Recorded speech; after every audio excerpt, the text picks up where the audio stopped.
ডাকাত থেকে শুরু করে অনেক কিছু হচ্ছে। আমাদের নেতৃবৃন্দ যারা আছে তারাও ওইগুলো আপাতত দেখতে হবে, এই বিভিন্ন সুবিধা অসুবিধা।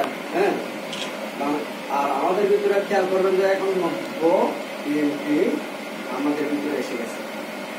আমরা যারা সবসময় মিছিল করেছি বা অনেকে লিয়াজও করেছে, ওদের সাথে ছিল, এখন আমাদের আগে স্পিড ওরা আবার মারার জন্য, অন্য কাজের জন্য ওরা অগ্রসর বেশি, তাই এটা করবে আমাদের গায়ে। কিন্তু আমরা এখানে বাকি দিতে দায়িত্বশীল যারা আছি, আমরা কোনো আকাঙ্ক্ষা মানতে নাই। আমরা চেষ্টা করছি বাকি শান্ত থাকবে,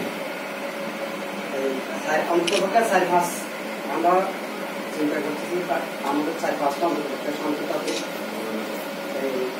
অন্যান্য কোনো ঘটনা না ঘটুক। তবে আপনাদেরকে সবাইকে সতর্ক থাকতে হবে, ছাত্রলীগ, যুবলীগ যারা